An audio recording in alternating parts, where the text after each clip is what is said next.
ये कहते हैं केजरीवाल फ्री दे रहा है। अरे जाओ दे रहा है यार, जो उखाड़ना उखाड़ लो, जो करना कर लो, जाओ तुम्हारे अंदर इतना दम है लगा लो। केजरीवाल फ्री दे रहा है तो अपने लोगों को दे रहा है, अपने देश के लोगों को दे रहा है, जो टैक्स देते हैं उनको दे रहा है। नमस्कार, आम आदमी पार्टी की तरफ से नमस्कार और हमारा व्यक्तिगत रूप से भी नमस्कार। और हमारे साथ आए हुए आम आदमी पार्टी के सभी पदाधिकारी, कार्यकर्ता, सबका नाम लूंगा तो टाइम लग जाएगा, लेकिन सबको एक बार फिर से स्वागत, अभिनंदन। मेरा नाम रमेश शर्मा है और आज हम चर्चा करेंगे अपने बारे में।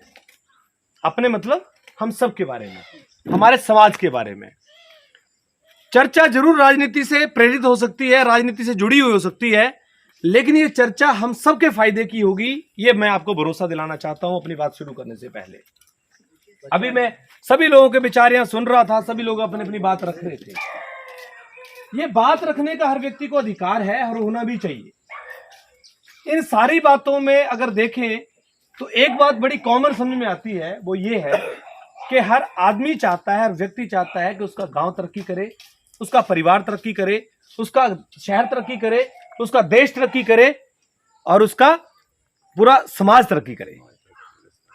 ऐसी सोच जब हम लोगों के अंदर है तो इससे हमें यह समझ में आता है कि हम इस देश के नागरिक हैं, भारत के नागरिक हैं, जो पूरी दुनिया के लिए एक जैसी सोच सबकी तरक्की की बात करता है। इसीलिए इसको अतुल्य भारत के नाम से जाना जाता है। लेकिन इस अतुल्य भारत की अगर दूसरी तस्वीर देखें तो वो दूसरी तस्वीर हर आदमी के दिमाग में गुस्से के रूप में बैठी हुई है, अंदर से एक पीड़ा लेकर बैठी हुई है और अंदर से एक ऐसा आहत हुआ पड़ा है कोई व्यक्ति जो बोलना तो बहुत कुछ चाहता है, बताना तो बहुत कुछ चाहता है, बदलना तो बहुत कुछ चाहता है, लेकिन अंदर से उसकी आवाज आती है कि तू अकेला कर क्या लेगा। सुबह उठते ही उसके दिमाग में एक ऐसा गुस्सा होता है जिसका उसको खुद को पता नहीं होता है कि किस लिए है। सड़क पर निकलता है, जरा सा ट्रैफिक होती है तो उसके अंदर गुस्सा आ जाता है। बाजार में जाता है, छोटी सी बात पे लड़ पड़ता है, क्योंकि उसको पता ही नहीं कि उसको गुस्सा किस बात का है। क्योंकि गुस्सा उसके अंदर इस बात का है कि इस देश के प्रति, इस देश में जो उसको बोला जाता है, जो उसको कहा जाता है, वो असल में जो है और जो उसको मिलता है वो अलग है। युवाओं को यह बोला जाता है कि आप ज्यादा से ज्यादा पढ़ाई करो, आपको रोजगार मिलेगा। बोला जाता नहीं बोला जाता, लेकिन जब ज्यादा पढ़ जाता है तो उसे सड़क पर बेलचा मरवाया जाता है। मल्टीटास्क वर्कर के रूप में उसको भर्ती करके उसे बेलचे से मिट्टी ढुवाई जाती है। साहब, इस देश का क्या होगा? गुस्सा क्यों नहीं होगा? क्यों अंदर से आत्मा नहीं झंझोड़ जाएगी हमारी कि हमारा बच्चा जो ग्रेजुएट पढ़ा हुआ है, जो हमने पैसा खर्च करके उसके लिए सपने देखे हैं, माँ बाप ने उसके लिए उम्मीदें जगाई हैं, वो आज 4500 रुपए के लिए सड़क के ऊपर खड़ा होकर बेलचा उठा रहा है और उसको शर्म आ रही है बेलचा उठाते हुए कि मैं करूं तो करूंगी। इस देश का दुर्भाग्य है कि नहीं है? क्यों पढ़ाया हमने अपने बच्चों को? हमने अपने बच्चों को ग्रेजुएट किस लिए कराया? कि वो सड़क पर जाकर 4500 रुपए में मल्टीटास्क वर्कर सीमेंट की बोरियां उठाकर और अपने बेलचा उठवाकर, बेलचा पूरा दिन मारकर अपनी जिंदगी गुजारा करेंगे। और देखिए लालच क्या है उनको कि फंस जाओ, कहीं पक्के ना हो जाओगे। भाई पैर फंसा दो, पक्के हो जाओगे। अन्यथा ऐसे नेताओं को और ऐसे प्रतिनिधियों को जो हमारे को लालच देके हमारी पूरी जिंदगी खराब कर देते हैं। अरे इससे अच्छा तो अनपढ़ रखते, मजदूरी करता तो 500 रुपए रोज का कमाता। किस लिए पढ़ाया हमने?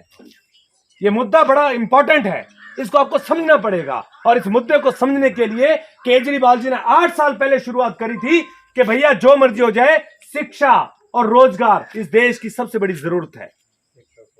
अगर अच्छी शिक्षा हो जाएगी तो आदमी को भले नौकरी मिले ना मिले, उसको स्वावलंबी बनाया जा सकता है। लेकिन इनके पास कोई तरीका नहीं है, इनके पास कोई रास्ता नहीं है। इनके पास एक ही रास्ता है कि पंचायतों में भ्रष्टाचार कैसे करवाना है। इनको बस यह पता है कि प्रधानों का शोषण कैसे करना है 4000 रुपए देकर। इनको यह पता है कि बीपीएल में और मनरेगा में कैसे झूठे मस्टॉल डालकर, झूठे लोगों को बीपीएल में डालकर दूसरे लोगों का शोषण करना। इसके अलावा कुछ नहीं जानते। मैं आपसे ये पूछना चाहता हूं, सिर्फ सिंपल सा सवाल। पिछले 25 सालों से, 30 सालों से, 40 सालों से, 50 सालों से आप लोग वोट दे रहे हैं भाजपा को, कांग्रेस को। तीसरी कोई पार्टी थी नहीं यहां पर। आप अपने इष्ट देव, अपने भगवान को कसम खाकर बोलिए, अपने दिल पे हाथ रख के, कि क्या आप उनके कार्यों से संतुष्ट हैं? नहीं। एक आदमी आपके बीच में बैठा हुआ जो बोल दे कि मैं खुश हूं, मुझे नहीं पता आप किस पार्टी को सपोर्ट करते हैं, मुझे नहीं पता कि आप, मुझे ये पता नहीं आप किस पार्टी को सपोर्ट करते हैं, मुझे ये पता नहीं कि आप किस पार्टी को प्यार करते हैं, लेकिन मैं आपसे पूछना चाहता हूं कि आप जिस मर्जी पार्टी को प्यार करते थे, जिस मर्जी पार्टी को आपने सपोर्ट किया हो, आपके दिल पे हाथ रख के बोलिए कि 50 सालों में पिछले आपको संतुष्टि मिली है कि आप जो चाहते थे वो हो पाया? नहीं। क्या आपके स्कूल अच्छे बन पाए? क्या आपके अस्पताल अच्छे बन पाए? नहीं। क्या आपके बच्चों को अच्छे रोजगार मिल पाए? क्या आपके साथ भेदभाव की राजनीति हुई या नहीं हुई? इस देश का दुर्भाग्य देखिए, जिस आदमी के वोट डालने से बड़े बड़े नेता, उनके बच्चे विदेशों में पढ़ते हैं, जिस व्यक्ति के वोट डालने से उसके परिवार में करोड़ों रुपए की प्रॉपर्टी बन गई, आज वो आदमी आज अरबों रुपए खरबों रुपए की प्रॉपर्टी बना ली उसने हमारे वोट डालने की वजह से। आज वो व्यक्ति हमारे बच्चों को मल्टीटास्क वर्कर बनाकर मजदूरी कराने पे तैयार हो गया। इस देश का दुर्भाग्य नहीं तो और क्या है। मैं आज आपके पास इसलिए नहीं आया हूं कि आप किस पार्टी को चुने, मैं आपके पास इसलिए आया हूं कि आप बेहतर को चुने। अगर आपने 50 साल दो पार्टियों को मौका दिया है, उनके पन्ने पलटकर आपने देखे हैं, तो पिछले 7 सालों का केजरीवाल जी का पन्ना पलट के देखिए। दिल्ली के अस्पतालों को वर्ल्ड का नंबर 1 अस्पताल बनाने का काम केजरीवाल जी ने किया है। दिल्ली के स्कूलों को न्यूयॉर्क टाइम्स के अंदर आज छपकर, न्यूयॉर्क टाइम्स अमेरिका के अंदर उसकी धूम मच रही है। बिहार के शिक्षा मंत्री से लेकर और हर एक व्यक्ति आज दिल्ली के स्कूलों को देखने के लिए आ रहा है कि दिल्ली के केजरीवाल जी ने क्या स्कूलों का मॉडल बनाया है। यह कोई छोटी बात नहीं है। आज अपने अस्पताल देखिए, बिजली के अस्पताल को देखिए, पैसा वापस चला गया उसका। आज आयुर्वेदिक अस्पताल में डॉक्टर अवेलेबल नहीं है साहब। आज आपकी स्कीमों में पानी नहीं है। ये पुराने कुएं पूरे गांव को, एक घर में 6-6 पशु होते थे, 15-15 लोग होते थे साहब, उनको पानी पिलाते थे। लेकिन आज खड़ों में क्रशर लगा के, इनके नेताओं के चमचों के क्रशर लगने के बाद एक कुएं सूख गए साहब। कोई बोलने वाला नहीं है साहब। और एक ट्रैक्टर वाला यहां से एक ट्रैली उठाता है साहब, तो उसको 5,000 रुपए का चालान काटते हैं। और जो क्रशर वालों ने 15-15 फुट की खड़े खोल दी साहब, आपकी जमीनों को नाश कर दिया, उनके लिए कोई बोलने वाला नहीं। इस देश का दुर्भाग्य देखिए कि हमारे ही जिनको हम भाग्य विधाता हैं, जिनको हमने बनाया, जिनकी जो हमारी वजह से आज तक ताजो तख्त पर बैठे हुए हैं, वो गरीब आदमी को पहचानने से मना कर देते हैं। और गरीब आदमी का मकान टूट रहा हो तो उसको पूछते हैं कौन सी पार्टी का है। अरे लानत है तुम्हारे ऊपर यार, कौन सी पार्टी का है। ये पूछने की बजाय अगर ये पूछते कि तू गरीब कैसे रह गया यार, पूरे परिवार को मैंने, पूरे लोगों को बीपीएल में उठा के मैंने नौकरी पे लगवा दिया, पूरे लोगों को अंत्योदय में डलवा दिया, तू गरीब कैसे रह गया, ये पूछा नहीं किसी ने।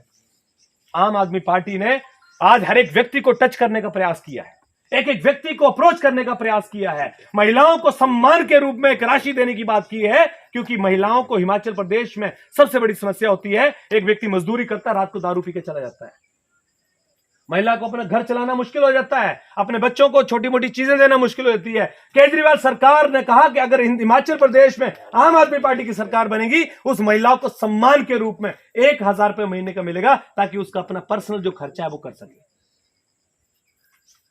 बताइए क्या गुनाह किया। ये लोग करोड़ों रुपए जो है वो फ्रॉड में और भ्रष्टाचार में खर्च कर देते हैं, और गरीब आदमी को अगर 1,000 रुपए मिल जाए तो इनके पेट में दर्द हो जाता है। ये कहते हैं केजरीवाल फ्री दे रहा है। अरे जाओ, दे रहा है यार, जो उखाड़ना उखाड़ लो, जो करना कर लो, जाओ, तुम्हारे अंदर इतना दम है लगा लो। केजरीवाल फ्री दे रहा है तो अपने लोगों को दे रहा है, अपने देश के लोगों को दे रहा है, जो टैक्स देते हैं उनको दे रहा है। ये कहते हैं कि केजरीवाल फ्री बनाकर देश को श्रीलंका बना देगा। इनसे पूछिए कि काला धन जो आप लाने की बात कर रहे थे वो आज तक क्यों नहीं ला पाए, पूछिए वो आज तक क्यों नहीं आया। जो कहते थे 15-15 लाख रुपए का आदमी के हिस्से में आएगा, वो क्यों नहीं आया। मैंने कहा मैं राजनीति की बात नहीं करूंगा, मैं आपकी और हमारी बात करूंगा। मैं बात आपसे पूछना चाहता हूं कि जो लोग युवाओं को रोजगार नहीं दे पा रहे हैं, 4500 में मल्टीटास्क वर्कर भर्ती किए थी, किए कि नहीं किए आपके सामने, उसमें भी सिफारिश लगाई गई साहब। मंडी से, धर्मपुर से और सौरघाट से के अंदर लग गए साहब। हमारे बच्चों को रोजगार नहीं दिया इन पहले लोगों ने। मंडी से आए थे। मंडी से देखो, गुजरात से एम्स बन रहा है। अभी एम्स आपके सामने बन रहा है, गुजरात से सारा आए का थे। सारा स्टाफ गुजरात से आया। उनसे पूछे क्यों साहब, क्या हिमाचल प्रदेश के लोग लायक नहीं है? क्या हिमाचल के प्रदेश के लोगों के अंदर योग्यता नहीं है कि आपने वहां पर गुजरात के लोगों को रखा? क्यों हमारे बच्चे जो डॉक्टर बने उनको नहीं रखा? इसमें मेरा एक चीज और ऑब्जेक्शन है। एम्स तो छोड़ो, हमीरपुर में डिस्ट्रिक्ट का अपना सिविल हॉस्पिटल, उसमें गुजरात के हैं, उसमें गुजरात के हैं।